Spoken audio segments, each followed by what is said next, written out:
आला होता तुमचा जबाब नोंदवला असं डीसीपीने सांगितलं काय कुठला तुमचा जबाब नोंदवला नेमकी कशाची नोटीस होती कशाची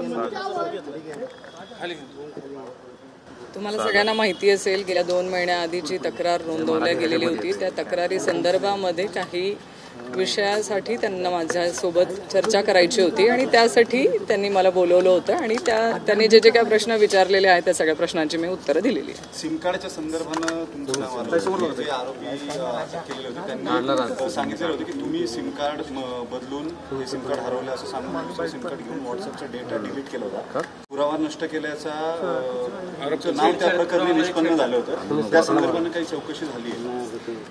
चौकशी कोणत्या विषयावरती झाली आणि आतमध्ये चर्चा झाली हे मला मीडियाच्या समोर तरी सांगता येणार नाही, कारण हा सगळा न्यायालयीन विषय आहे आणि त्या संदर्भातली सगळी चर्चा मीडियासमोर करणं योग्य होणार नाही। पण आमच्या सगळ्यांच्या वतीने जेवढं त्यांना कोऑपरेशन अपेक्षित आहे त्या तऱ्हेने आम्ही कोऑपरेट करतोय। फॉरेन्सिकचे रिपोर्ट आता माध्यमांमध्ये आलेले आहेत, निगेटिव्ह सर्व आरोपींचे रिपोर्ट आहेत, त्यांनी कुठल्याही अंमली पदार्थांचं सेवन केल्याचे रिपोर्ट आले। आमचं आधीपासूनचं सांगणं होतं की डॉक्टर प्रांजल खेवलकर यांनी कधीही अंमली पदार्थांचं सेवन केलेलं नाही आणि त्याच तऱ्हेने आमचं हेही सांगणं होतं की ते निर्दोष आहेत आणि भविष्यात देखील त्यांच्या ह्या केसमधून ते आरामात न्यायालयाच्या लढाईमध्ये आम्ही आमचा विषय जो मांडणार आहे त्यातनं ते बाहेर पडतील हा आम्हाला विश्वास आहे। माझी या मीडियाच्या समोर तुमच्या सगळ्यांच्या समोर विनंती आहे की ही न्यायालयीन लढाई आहे, ज्या न्यायालयामध्ये जे चालू आहे ते चालू राहणार आहे, पण हा आमच्या परिवाराचा विषय आहे। माझ्या 2 लहान मुलांच्या भविष्याचा विचार करून मी तुम्हा सगळ्यांना विनंती करते आहे की आत्ता ह्या विषयावरती आपणही चर्चा थांबवावी, कारण माझ्या 2 मुलांच्या भविष्यावरती ह्या सगळ्या गोष्टीचा अतिरेक होतोय किंवा त्या दोघांच्या भविष्यावरती कुठेतरी आत्ता परिणाम व्हायला लागतोय। म्हणून माझी सगळ्या मीडियाला विनंती आहे की आत्ता हा विषय तुम्ही थांबवा।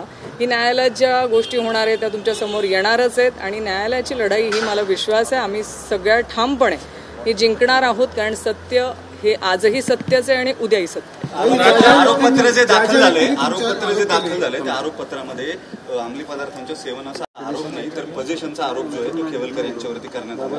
पोलिसांना या सगळ्या गोष्टींचा अंदाज होता की रेड जी करण्यात आली आहे ती पार्टी त्या अर्थाने सुरू होण्यापूर्वी आरोपपत्रामध्ये जे नमूद केले त्यानुसार पजेशन जे ते पजेशन अंमली पदार्थांचं आहे असाच केवळ आरोप आहे, सेवनाचा आरोप पोलिसांनी केलेलाच नाही।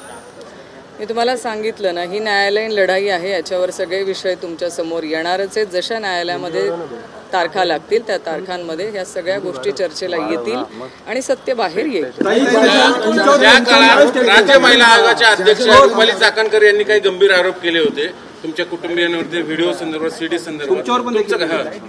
माझी तुम्हा सगळ्यांना एकच विनंती आहे की ह्या सगळ्या विषयासंदर्भामध्ये न्यायालयीन चौकशी आणि आम्ही न्यायालयात गेलेलो आहोत, आम्ही न्यायालयामध्ये न्याय मागतोय। माझा न्याय व्यवस्थेवरती संपूर्णपणे विश्वास आहे, त्याच्यामुळे माझ्या 2 लहान मुलांच्या वतीने माझी तुम्हा सगळ्यांना विनंती आहे की ह्या सगळ्या ज्या गोष्टी आहेत तुम्ही आता कृपा करून थांबाव्यात। हा आमचा पारिवारिक विषय आहे आणि आमच्या पारिवारिक विषयामध्ये माझ्या 2 चिमुकल्याच्या भविष्यावरती याचा परिणाम होतोय। त्यांच्या भविष्यासाठी आणि त्यांच्या मानसिकतेवरती होणारा परिणाम बघता माझी तुम्हा सगळ्यांना विनंती आहे की आता ह्या विषयावरती फार चर्चा न करता जे महाराष्ट्रातले शेतकरी बांधवांचे विषय आहेत, जे दुष्काळ आज महाराष्ट्रामध्ये ओला दुष्काळाची गरज आहे, ह्या सगळ्या शेतकरी बांधवांच्या साठी तुम्ही सगळ्यांनी लढा आणि त्यांच्यासाठी आवाज उचला, एवढीच माझी सगळ्यांना विनंती। आरोप मान्य आहेत की नाही त्यांनी केलेले, चाकणकरांनी जे आरोप केले होते गंभीर व्हिडिओ वगैरे ते मान्य आहेत की नाही?